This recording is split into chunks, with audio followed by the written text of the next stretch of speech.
পটুয়াখালীর কুয়াকাটা সমুদ্র সৈকতে ভেসে এসেছে ট্রলার সহ এক জেলের লাশ। বৃহস্পতিবার সকাল 9:30টায় ট্যুরিজম পার্ক সংলগ্ন সৈকতে মাছ শিকারে গিয়ে ডুবে যাওয়া ট্রলারটি ভেসে আসে।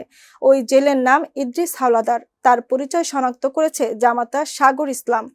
পুলিশ ও স্থানীয় সূত্রে জানা যায়, গত 25 জুলাই বঙ্গোপসাগরের শেষ বয়ার 75 কিলোমিটার গভীরে 15 জেলে সহ এফবি সাগরকন্যা নামের একটি মাছ ধরা ট্রলার ডুবির ঘটনা ঘটে। সমুদ্রে 4 দিন ভেসে থাকার পর 10 জেলেকে ভাসমান অবস্থায় উদ্ধার করা হয়। পরে গত 1 আগস্ট নজরুল ইসলাম নামের এক জেলের লাশ সৈকতের মীরাবাড়ি পয়েন্টে ভেসে আসে। ট্রলার ডুবির ওই ঘটনায় এখনও নিখোঁজ রয়েছে 3 জেলে। কুয়াকাটা নৌ পুলিশ ফাঁড়ির উপপরিদর্শক মনিরুজ্জামান বলেন, লাশসহ ট্রলারটি উদ্ধার করা হয়েছে। পরবর্তীতে আইনানুগ ব্যবস্থা গ্রহণ করা হবে।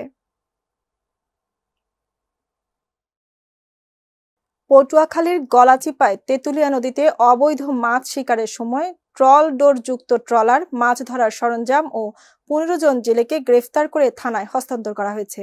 গত মঙ্গলবার রাত 10:30টার দিকে গোপন সংবাদের ভিত্তিতে গলাচিপা উপজেলা মৎস্য কর্মকর্তা মোহাম্মদ জহিরুন্নবী ও রাঙ্গাবালী উপজেলার মৎস্য অফিসারের যৌথ উদ্যোগে চরমন্তাজ নৌ পুলিশের সহায়তায় উপজেলার চরবিশ্বাস ইউনিয়নের 1 নম্বর স্লুইজ সংলগ্ন তেঁতুলিয়া নদীতে অভিযান চালিয়ে অবৈধ ট্রল নেট ও মাছ ধরার সরঞ্জাম সহ জেলেদেরকে আটক করা হয়।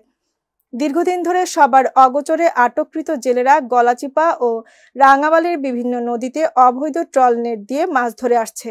এফবি মায়ের আশীর্বাদ 3 নামের একটি ট্রলার এবং তাদের কাছে অবৈধ ট্রল নেট, 40টি সুতার জাল, 120 ক্যারেট চিংড়ি, লইট্টা, ছড়ি সহ অন্যান্য সামুদ্রিক মাছ ও 5 ব্যারেল ডিজেল উদ্ধার করা হয়। সব মিলিয়ে আনুমানিক বর্তমান বাজার মূল্য 33 লাখ টাকা হবে। আটককৃত জেলেদের গলাচিপা থানায় নিয়ে আসলে তাদের বিরুদ্ধে সামুদ্রিক মৎস্য আইনে মামলা দায়ের করা হয়েছে। তাদের গ্রেফতার দেখিয়ে কোর্টে প্রেরণ করা হয়েছে। অভিযুক্ত 15 জেলের বাড়ি ভোলা জেলার বিভিন্ন উপজেলায় বলে জানিয়েছে গলাচিপা থানার অফিসার ইনচার্জ মোহাম্মদ আসাদুর রহমান। আমাদের উপজেলা মৎস্য কর্মকর্তা এবং আমাদের নৌ পুলিশের যৌথ অভিযানে অবৈধভাবে মাছ ধরার অপরাধে 15 জন জেলেকে একটা ট্রলার বোট সহ আটক করে। আমাদের উপজেলা মৎস্য কর্মকর্তা মহোদয় বাদী হয়ে এজাহার দায়ের করলে নিয়মিত মামলা রুজু হয় এবং সেই মামলা বর্তমানে তদন্ত করতেছে আমাদের নৌ পুলিশ রাঙ্গাবালী তদন্ত করতেছে। গ্রেপ্তারকৃত আসামি সবাইকে বিজ্ঞ আদালতে প্রেরণ করা হয়েছে। মামলাটা বর্তমান তদন্তাধীন আছে।